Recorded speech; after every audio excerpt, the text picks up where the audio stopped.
Hello everyone, I'm Beastly Eel, and in today's video we're going to be talking about the series finale of Ironheart.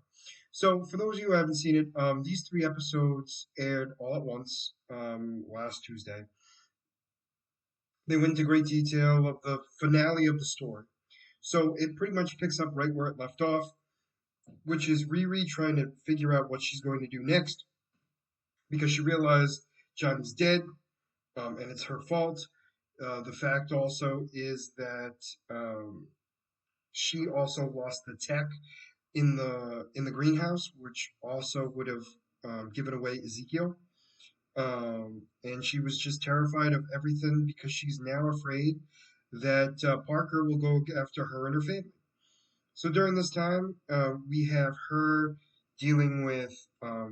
So they basically meet up as a team again, talk about everything. They say their goodbyes to Johnny together. Riri's actually, obviously acting very strangely, mostly due to the fact that she doesn't know what Parker knows, and she's kind of worried that he's going to figure out what happened. During this as well, we also find out that Ezekiel Stain has been arrested, and all of his technology was taken away from him, along with the fact of ruining his father's legacy. Because to the world, um, Obadiah Stane is still the good guy who died miraculously in a plane crash, I believe. So the world never knew that he was the Iron Mongler, causing all the destruction. So now his son looks like the bad apple in the family and is now going to be in prison. So we have Parker speaking to um, Riri, who basically explains, hey, like if you needed help, you should have said something to me because if you couldn't handle it yourself, I would have gladly made sure we had somebody else on the payroll too. And that's when we find out too that he knows a little bit more than he's saying, especially for the fact that he knows that the technology was obviously from him, and Riri obviously had to be the one to get it. So he basically states that he's probably going to be looking into trying to get her. So the idea is she then goes home and tries to save her family as much as possible. So she gives her ex stepbrother and her mother a watch that would protect them in the event of basically anyone attacks her. So the other piece now is they have the piece of the of the cloak. She finally, so all this goes on. The device goes off on her mother, mostly due to the fact that she finds out, or, she hears gunshots, happens to be from a show that she's watching, and because of that, the device goes off, and Riri finally realizes that she can't handle this like she thought. So the next day, she talks to her mother and is like, "Hey, like I realized I can't do this on my own. I tried to and I failed. Like we need help." So she's also very much secretive about it, to the point of like pretending like she doesn't know where the cloak came from and everything else. So she goes over to the Stantons, and we meet Zelda. No, Zelda. Zelda. Oops, sorry. Um, Zelma. Sorry, Zelma Stat. I apologize. Who is the daughter of the woman we meet in episode one. They apparently have their own candy shop, which is also a magic shop. So she takes them to her lab in another dimension, and they begin to try to figure out what the cloak is. The mother figures it out before Zelma and realizes it is a powerful entity and it must be of Dormammu. Granted, she never says the name in this episode, but she states that it was of a pure evil, um, of almost a god, basically. We also find out that the mother was a comatage for a while, until she was found out she was pregnant and then left there. And that's kind of how things kind of left in her training. So obviously her daughter is, a mystic arts user and is using them to try to do what she can, which I find to be very interesting. So, um, you know, Riri's mother is not happy because she kind of has a better idea of what's going on now. While that's going on, we also find out that there's going to be a hit on Riri, asked by Parker, because he stated that she killed John. Um, he breaks Ezekiel Stain out of prison with the gang, and then with the technology that was acquired by him, they stole it. They brought it back to the place, and he began to build himself up with a lot of mechanical and technological upgrades to his body. So Riri is then speaking to her and the AI Natalie get into an argument after the real Natalie's brother is basically like, you need to delete Natalie. Like, this is like not a great thing to her Coolidge and everything else. And, the fact that she even thought about it, Natalie, the AI, decides that she's going to go away. So the suit disappears, and takes off. So that happens there, and that's why they're separated. So now she goes to talk to Zelma to figure out who it is behind all this. She thinks it is Dormammu. She states that she's 50% sure that it is Dormammu because it's old, it's ancient, and it's filled with magic. So it's got to be somebody, and the only one that she knows or her family knows is Dormammu, mostly because that she trained in Comatage. That's how you pronounce it. But anyway, while that goes on, in White Castle, of course, we then have the Hood gang come in to take her out. So Riri basically tells Zelma to get out of there. Everyone else leaves, and the fight begins with the twins. Or sisters, I should say. Sorry. I mean, brother and sister. So Riri is using her intelligence to outwit her opponents to the point where she gets beat up pretty hard, but uses objects and everything else to kind of hold them off.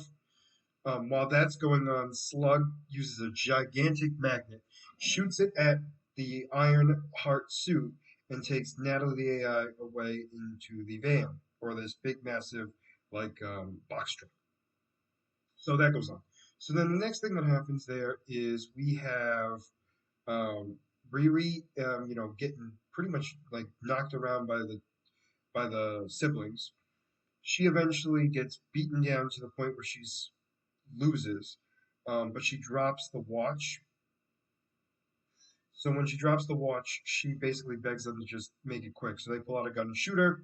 When the gun goes off, a massive sphere goes around her, just like we saw with the mother, and stops the bullet and also traps them inside. So she gets ready to leave. However, she has to now deal with Clown. Clown sets up the whole place with booby traps with bombs everywhere to go off at every other exit except for the main one, which is where she's standing. She breaks the glass, and the two of them begin to fight with explosions. Riri's trying to explain to her, like, hey, like, Parker's not a good guy. Like, ask where Rampage is, because let's be honest, he got killed, and Parker was the one that did it. So we have that fight go on. It goes on for a little bit until Riri figures out a plan where she uses, I believe it's a fire extinguisher, knocking it out and using it basically like a bullet and hitting Clown right in the gut. She then drops the grenade that she was ready to throw. She had to run away, and it explodes. Granted, she gets out of the way before it explodes, but she still gets the aftermath of it. So she goes outside. Slug tries to run her over with the truck. Before that happens, Natalie uses a buzz saw to cut herself free, flies out of the box truck, joins Riri, and she smashes the box truck, flips it over, and then Slug leaves. And she gets ready to leave, and that's when Ezekiel Stain comes in, where he begins to electrify her, destroy her suit piece by piece, and leaves her there to stay because he did not want to kill her. So he leaves. She kind of sees what happens there.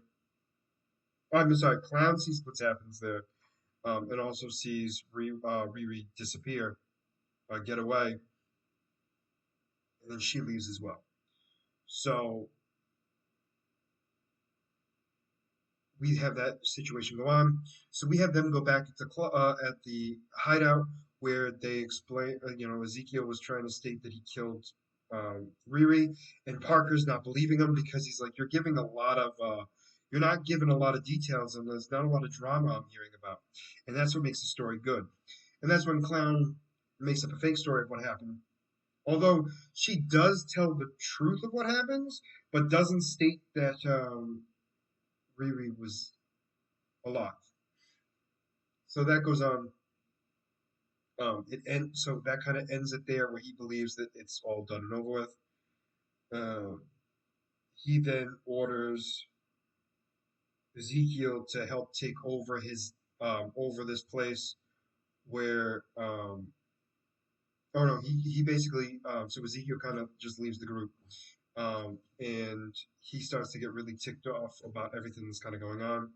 So he basically fires them all because Clown basically asks about Rampage, and he gets all pissed off with them and just fires them all. So he's going to deal with this all himself now. The final episode, we finally get, after so many years of hearing about it, we finally get Mephisto. So Mephisto meets with Parker after he and Johnny break into Parker's dad's place to try to steal some stuff. They fail, obviously. They get out of there. He gets trapped in a tunnel where the police are coming after him. And a man in a cloak or a hood basically tells him to come follow him and teleports him to a place, um, a pizza place. So we get to see this man's power. We know it as Mephisto at this point, or at least I did, just because the actor had been announced of what character he was playing. So we see him using his magic to shut people up and everything, and his ability to manipulate Parker to the point of getting what he like getting him to admit what he wants and willing to work with Mephisto to get what he wants, which was incredible, and gives him the hood to make himself stronger. So the next thing is basically him trying to. So he basically goes with Ezekiel to go to his dad's place to take over the company and everything else, and he's realizing he's not happy. So he goes back to the shop that he was in and tries to get Mephisto to speak to him. It is successful, where Mephisto comes out and he's like, "Well, you know what? There is somebody else I'm looking at and trying to help out, but I'll give the hood more power. But if you fail, we're done." And Parker's like, whatever. I'll gladly do what I need to do if you're going to give this more power. So during all this, we have Riri, who is very excited to build a new suit. She uses her former stepdad, well, her deceased stepdad's car to help build a new suit. Once it's done, she calls on Zelma to come in to infuse it with the magic from the hood. Well, the piece of the hood anyway. And so it starts to corrupt and destroy Natalie the AI to the point where it's unable to be found again. She tries to remake her and is unable to. So she puts on the suit to go after looking for Parker. We then have her go fly over. She then begins to fight with Parker, which Parker turns into a more demonic form, starts really doing a lot of damage. Riri outsmarts him with a hologram, and she rips the cloak off of him and defeats him. So she goes downstairs and she sees this man who is eating who we know as Mephisto. So he admits of who he is. We also get to see a glimpse of him, his real self, like what his demonic form looks like in the reflection of his spoon. Also makes a couple of comments about how all of Forbes 100 are under his control, or under his tutelage, along with former presidents, kings, and businessmen alike. Oh, and popes. I'm sorry, popes. So I thought that was kind of cool in that sense of his flexing. And then him, unsure if it's manipulating her or reading her mind, but getting her to want to agree to be his protege, to help further her whatever it is she wants by bringing Natalie back from the dead. So in the end, although I was very convinced she wasn't going to, she says yes. And the only reason why she says yes is because she asks, "Is the only thing you want of me? Because I only want it to be of me and nobody else." And he just smiles his devilish smile and basically says to her, "Of course, I only want you." And they shake on it. And that is how the series ends. So there is an after credit scene, which is of Parker going to the Statins shop to meet Zelma, who he wants magic help. And that is supposed to be the start or potential start of the Strange Academy. We'll have to wait to see if that actually happens. But overall, this was actually an incredible series, I thought. It was I'll say this, it was a lot better than what I was expecting. We finally get Mephisto, the devil in the MCU, finally. I'm super thrilled about that. But overall, I'm happy to see where the story went because it wasn't the hero winning, it was the hero falling to their vices. And we don't get to see enough of that fully. And I'm very curious to see where that story is going to lead to now.